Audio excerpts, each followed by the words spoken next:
വന്യജീവി ആക്രമണ വിഷയത്തിൽ കേന്ദ്ര സംസ്ഥാന സർക്കാരുകൾക്കെതിരെ രൂക്ഷ വിമർശനവുമായി Kerala council of churches current affairs commission. വനനിയമങ്ങൾ കാലോചിതമായി പരിഷ്കരിക്കണമെന്നാവശ്യപ്പെട്ട് കെസിസിയുടെ നേതൃത്വത്തിൽ പത്തനംതിട്ട തണ്ണിത്തോട്ടിൽ ഏകദിന ഉപവാസ സമരം നടത്തി. വന്യജീവികളുടെ ആക്രമണത്തിൽ നിന്ന് മനുഷ്യന്റെ ജീവനും സ്വത്തും സംരക്ഷിക്കുക, വനനിയമങ്ങൾ കാലോചിതമായി പരിഷ്കരിക്കുക എന്നീ ആവശ്യങ്ങൾ ഉന്നയിച്ചായിരുന്നു കെസിസി കറന്റ് അഫയേഴ്സ് കമ്മീഷന്റെ നേതൃത്വത്തിൽ ഉപവാസ സമരം നടത്തിയത്.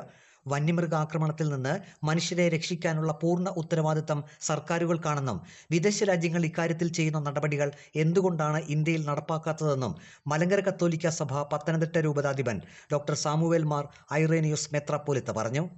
കേന്ദ്ര ഗവൺമെന്റും സംസ്ഥാന ഗവൺമെന്റും സഹകരിച്ച് പഠിച്ച് പരിഹാരം കണ്ടെത്തേണ്ട ഒരു വിഷയമാണ്. ശാസ്ത്രീയമായ മാർഗങ്ങൾ നമുക്കിതിൽ കണ്ടെത്താൻ സാധിക്കും. ഈ മൃഗങ്ങളെ പുനരധിവസിപ്പിക്കണം. കൊന്നുകളയണമെന്നുള്ളത് നമ്മൾ ആദ്യത്തെ പ്രയോറിറ്റി അതല്ല. പുനരധിവസിപ്പിക്കണം സുരക്ഷിതമായി എവിടെയെങ്കിലും. സ്റ്റേറ്റ് ഗവൺമെന്റ് മാത്രം ചെയ്യാൻ സാധിക്കില്ല, കേന്ദ്ര ഗവൺമെന്റിന് മാത്രം ചെയ്യാൻ സാധിക്കില്ല. ഇവർ സഹകരിച്ചു നിന്നുകൊണ്ട് പ്രവർത്തിച്ചാൽ മാത്രമേ സാധിക്കുള്ളൂ. മനുഷ്യന് മുൻഗണന നൽകണം എന്നുള്ളതാണ്. അവർക്ക് ഇവിടെ നാട്ടിൽ ജീവിക്കണം.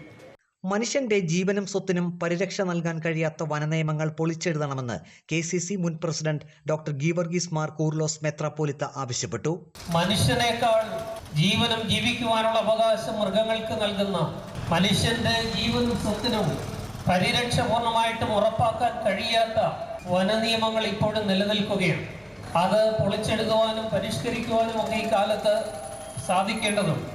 KCC current affairs commission chairman Joji P Thomas, KCC president Alexios Mar Eusebios മെത്രാപ്പോലിത്ത, മാർത്തോമാ സഭ അടൂർ ഭദ്രാസനാധിപൻ മാത്യൂസ് മാർ സെറാഫിം എപ്പിസ്കോപ്പ, മലങ്കര സഭ association secretary advocate Biju Oommen, KCC general secretary Prakash P Thomas, KCC zone secretary Aneesh Thomas എന്നിവർ പങ്കെടുത്തു. റിപ്പോർട്ടർ, പത്തനംതിട്ട.